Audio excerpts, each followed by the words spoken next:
Buen día, familia de Fisuras. Aquí estamos una semana más en nuestro espacio de incursión política desde la cultura y viceversa en Canal Red.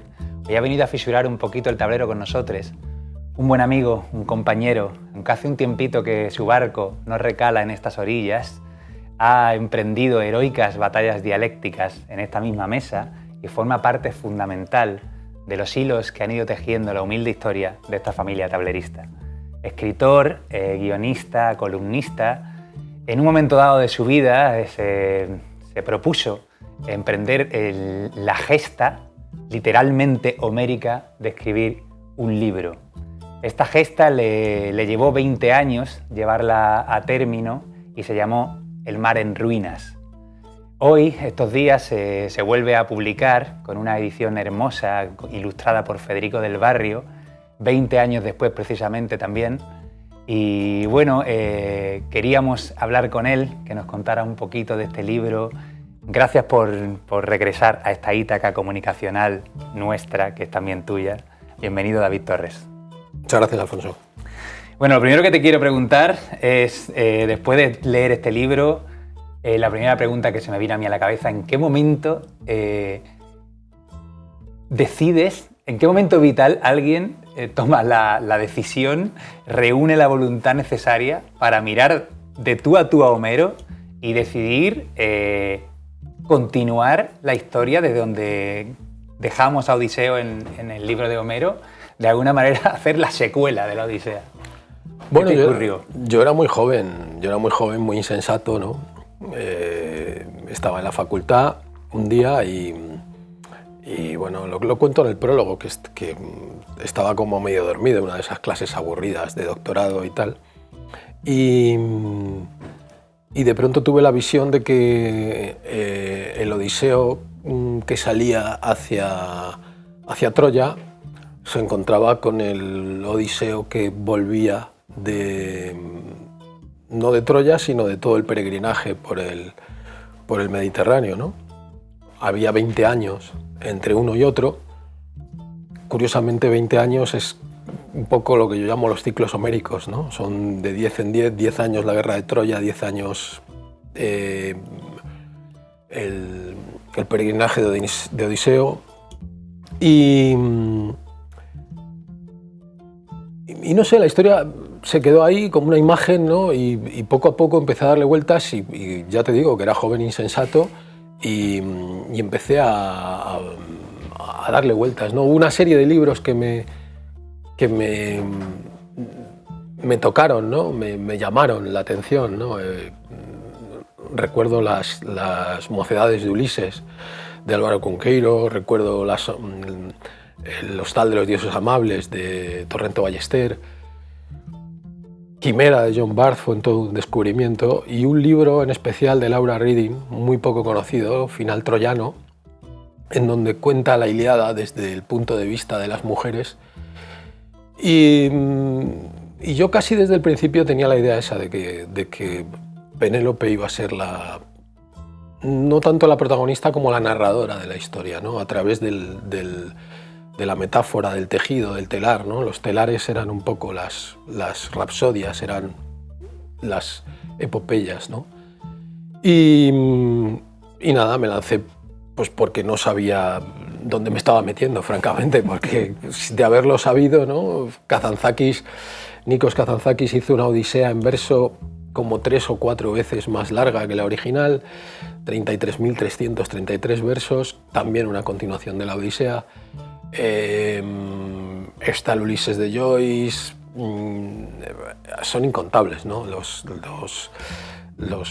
genios que han intentado darle otra salida a Odiseo, ¿no? Porque es un mito que está como pidiendo que lo volvamos a cantar, que lo volvamos a interpretar, ¿no?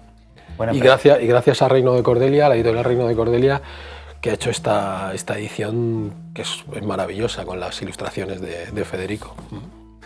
Te armaste de valentía o de temeridad, no sé, pero al final lo conseguiste y además lo hiciste de una manera muy original, en parte por lo que dices, de poner a Penélope en el centro. De alguna manera, escribir es una forma de tejer con palabras y tejer es una forma de escribir con hilos, ¿no? ¿Qué crees que aporta de el poner precisamente a Penélope en el centro para continuar esta historia? Bueno, ¿Por qué tomas esa decisión? Porque Penélope, en general, como todas las mujeres, en la literatura homérica están siempre en un segundo plano. Son fundamentales, sobre todo las diosas, ¿no? Sobre todo Atenea, Hera, Afrodita, pero lo que son las mujeres de carne y hueso parece que no pintaran nada, ¿no? Y sin embargo, en la Ilíada está Briseida, está Criseida, hay una serie de personajes, está la propia Helena de Troya, hay una serie de personajes femeninos fascinantes. Y Penélope es digámoslo así, es como el punto de fuga de toda la Odisea, ¿no? Tanto el padre primero como el hijo después, Telémaco, se van y ella se queda ahí y es la que tiene que aguantar, que pechar, por utilizar un verbo recio, ¿no? y castellano, tiene que pechar con todo lo que se le viene encima, ¿no? Y luego es una mujer de una astucia comparable a la de Odiseo, ¿no? Porque el truco este de deshacer lo que está haciendo, ¿no? Y de decir, no, ahora voy a hacer una mortaja, ahora estoy haciendo unas telas, ahora estoy haciendo una mortaja, ¿no? Me parecía un personaje fantástico sobre todo para darle el papel de narrador, ¿no? Para darle el papel de narradora, la que mueve los hilos, ¿no? Sí, precisamente... se insinúa incluso que las historias de Odiseo casi las tejía ella, sí, de alguna manera, ¿no? En la espera, todas esas historias, capaz que Homero era más bien Penélope casi, ¿sabes? Claro, en mi versión, en cierto modo, claro, es así. Ya Robert Graves jugó con una idea, no recuerdo ahora de quién, de que la Odisea la había escrito una mujer, ¿no? La hija de Homero, en concreto Nausicaa, ¿no? Y la Odisea está llena de mujeres. A mí me fascinaba esa idea de que Odiseo va abandonando mujeres, ¿no? Abandona a Penélope, abandona a Circe, abandona a Calipso, abandona a Nausicaa, ¿no? Y cada una de esas mujeres es una isla, es algo muy simbólico, ¿no? Hay algo ahí muy hermoso, ¿no? Y al mismo tiempo uno se pregunta un poco como la obra de teatro esta de Antonio Gala, que no sé cómo es, pero el título es precioso, ¿no? ¿Por qué corres, Ulises, ¿no? ¿De qué huyes? Claro, ¿por qué tienes tanta prisa, ¿no? ¿O a dónde vas, ¿no? Y claro, la Odisea, al fin y al cabo, es uno de los mitos fundacionales no solo de la literatura occidental, sino de la cultura occidental, ¿no? La idea de viaje, la idea del nosto, ¿no? La idea de la nostalgia, de ahí viene nosto, del volver, ¿no? Quiero volver a casa, quiero estar otra vez. Es que está todo prácticamente ahí. Sí, el punto de llegada es el punto de partida también, siempre. Claro, y el famosísimo poema de Cavafis, ¿no? El si vas a emprender el camino a Ítaca, pide que tu viaje sea largo, ¿no? Hay un montón de preguntas que se hace uno ahí, ¿no? Y una de las cosas, hay muchísimas, pero una de las cosas maravillosas de la Odisea es que toda esa parte fantástica de los lestrigones, de los cíclopes, de Circe, de las sirenas, todo eso en realidad lo cuenta Odiseo, ¿no? Y lo cuenta Odiseo a los feacios cuando está en la isla y tiene que explicar cómo es que ha llegado solo después de tanto tiempo y después de haber salido con 20 naves y 100 hombres del Troya. ¿Qué mierda ha hecho? Claro, ¿qué cojones ha pasado? A lo mejor todo es una bola tremenda de Odiseo, ¿no? Porque realmente en el resto de la Odisea y sobre todo en la Ilíada no hay ese florecimiento de la fantasía maravilloso que hay en la Odisea y que va a dar a otro de los grandes mitos de la literatura, no ya occidental, sino oriental, que es Las Mil y una Noches, ¿no? Todo el ciclo de Sinbad. Sinbad el marino está enormemente inspirado por los viajes de Odiseo, ¿no? Una pregunta que no es solo mía, que en parte también se la he robado a un amigo común, a Sebastián Fiorilli. ¿Por qué tenemos la necesidad de volver siempre a los griegos, a los clásicos, hasta tal punto de que hoy, en 2026, ahora mismo en los cines, está pronta quizá a convertirse en una de las películas más taquilleras de todos los tiempos, de nuevo La Odisea. Bueno, porque las preguntas que se hicieron todavía no las hemos respondido, ¿no? Por ejemplo, la Ilíada. La Ilíada que, según algunos, ¿no?, y es una opinión con la que puedo estar bastante de acuerdo, es el libro más hermoso del mundo. ¿La Ilíada es un canto a la guerra o es contra la guerra, ¿no? El primer verso de la Ilíada, ¿no? La cólera canta diosa del pelid Aquileo.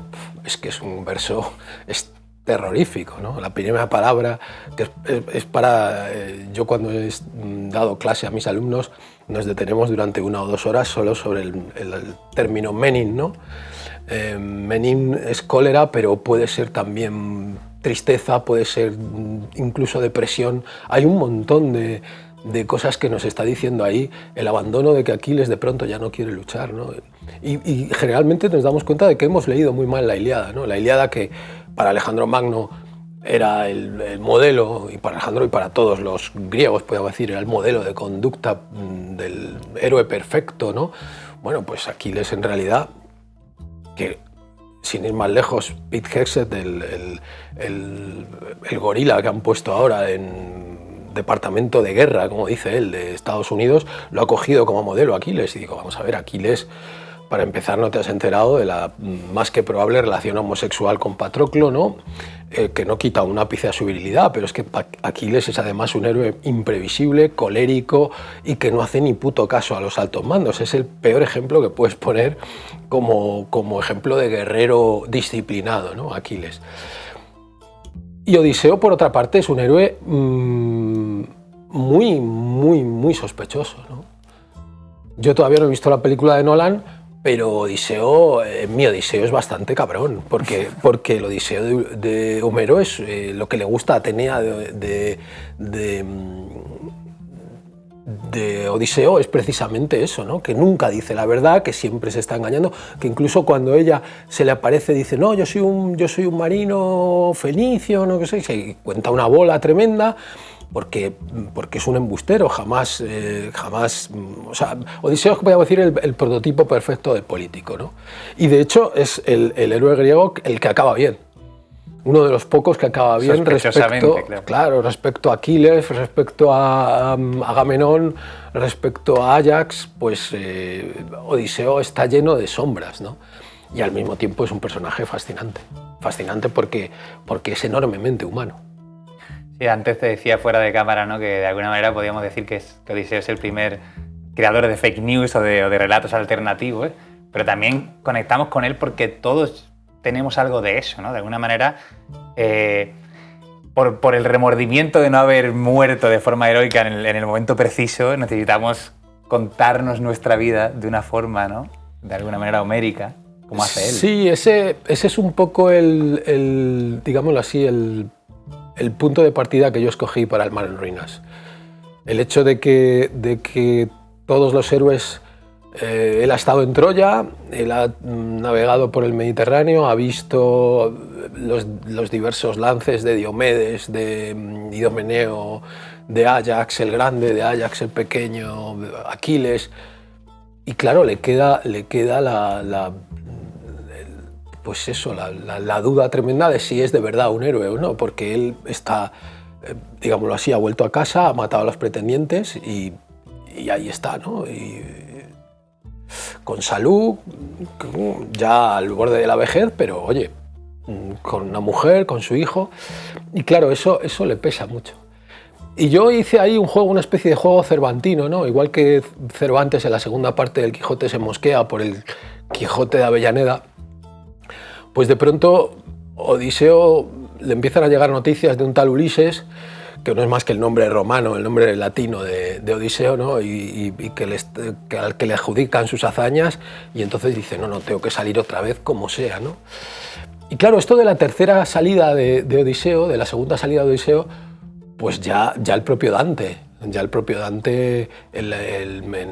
quizá el mayor poema, sin duda alguna, el mayor poema de la literatura, en la Divina Comedia, pues ya está, se encuentra Odiseo en el infierno, ¿no? Dante, y Y Odiseo le dice, mira, es que literalmente le dice, yo es que no he nacido para vida animal, yo no puedo estar aquí en casa, yo tengo que salir, ¿no? Odiseo es un cierrabares, tiene que salir ahí a la aventura, ¿no? A la aventura en un tiempo en que la aventura era, literalmente no se sabía qué había en el mar, ¿no? Claro. Y lo que yo hago en el Mar en Ruinas, pues se llama un poco el Mar en Ruinas, es que Odiseo ha cruzado todo el Mediterráneo, ¿no? Y toda esa serie de digámoslo así, de pasajes peligrosos, de monstruos, de zonas prohibidas, es como si lo hubiera domesticado, ¿no? Ya no queda nada de eso.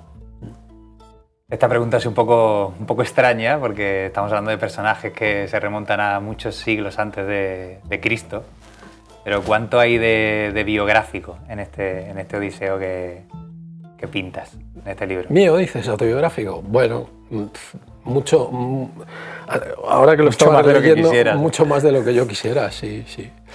Pues fíjate, El Mar en Ruinas se publicó por primera vez hace 20 años, 2005, 2006. Ya te digo lo de los ciclos homéricos, 20 años para escribirlo y 20 años para volver a publicarla, ¿no? Y al volverla a leer, me doy cuenta de que yo, sin quererlo, hay unas frases ahí, ¿no? Una de las frases que dice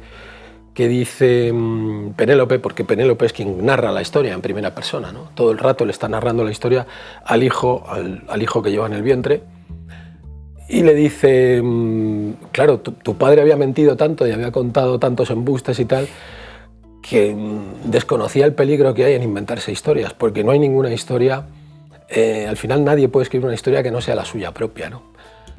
Y un poco es lo que me ha pasado a mí, que al final estoy solo como Odiseo, ahora mismo estoy solo como Odiseo, ¿no? Todas mis novias perdidas, y hay otra historia todavía de estas que te hace pensar hasta qué punto la literatura es peligrosa, ¿no? Y es que el único amigo al que yo metí en la novela, que es un excelente, un gran poeta, es Jesús Urceloy, yo le metí bajo el personaje de Urcelas, el bardo Urcelas que está allí, ¿no?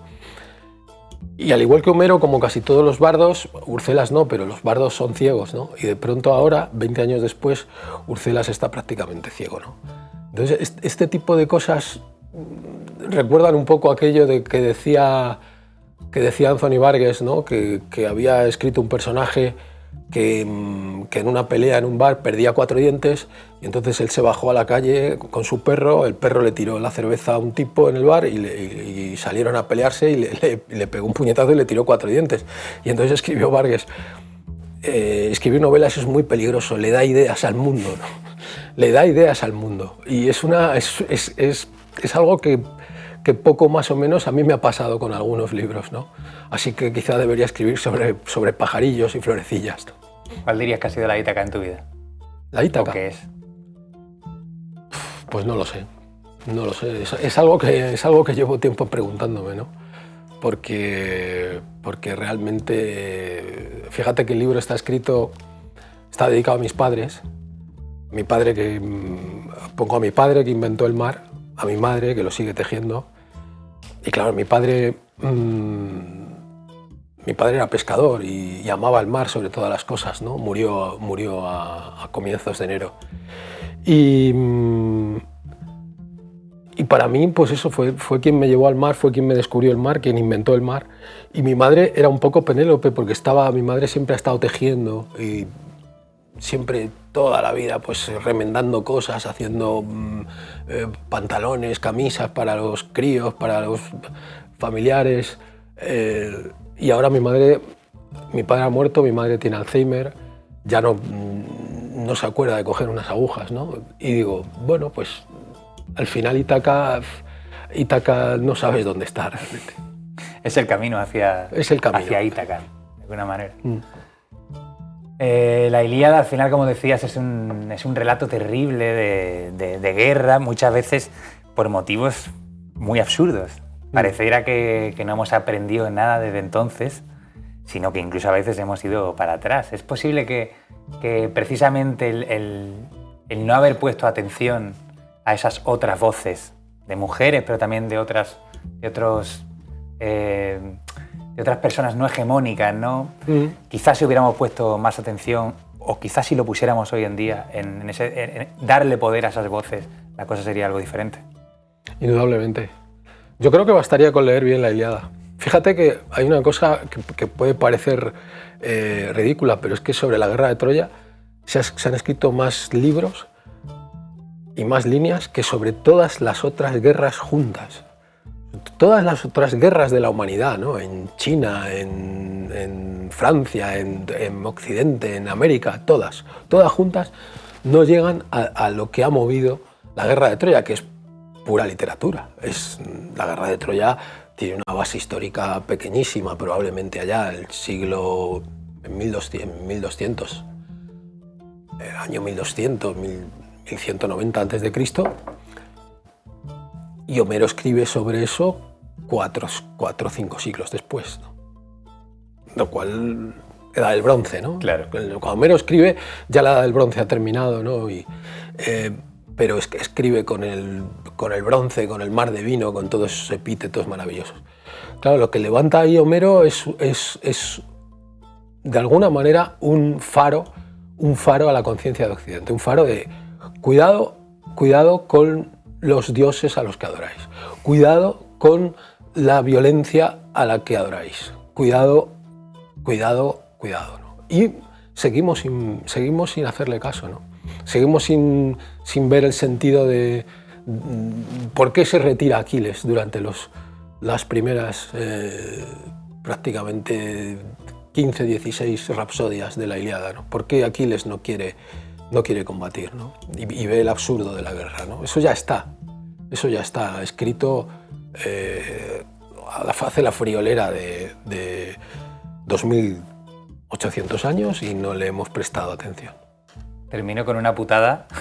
Venga. Porque te voy a hacer una pregunta, la pregunta más irresoluble que hay, y quiero que me la respondas con muy pocas palabras para así terminar. Y es que creo que de alguna manera es la pregunta que nos hace conectar todavía hoy con este relato de hace miles de años. Y mi pregunta es, ¿David Torres decidió libremente escribir este libro o fue el destino el que lo obligó a hacerlo? Es que esa es sobre eso llevan preguntándose un montón de bardos y de filósofos, pues toda la historia, ¿no? ¿Qué es la libertad y realmente hasta dónde llega, ¿no? Quiero creer que sí, quiero creer que somos libres, porque si no, no tiene sentido, ¿no? Los griegos creían en el hado, creían en el que ni siquiera los dioses podían torcer, ¿no? La idea de que hay un fatum y estás predestinado a algo, y entonces yo quiero creer que no. Es algo que creo que estamos, somos responsables y somos capaces de luchar contra el destino, ¿no? Y de ir contra nuestros actos. Nos quedamos con eso. Muchas gracias, David, por volver aquí a la que es tu casa. Y nada, pues espero que tengas buena mar en los viajes que emprendas y que nos lleguen historias bellas de tus aventuras. Y nada, que incluso haya belleza en tus ruinas. Muchas gracias de verdad. A vosotras, vosotros, nos vemos en el siguiente encuentro. Esto fue Fisura en el Tablero. Salud y que Poseidón nos proteja de las peores olas este verano.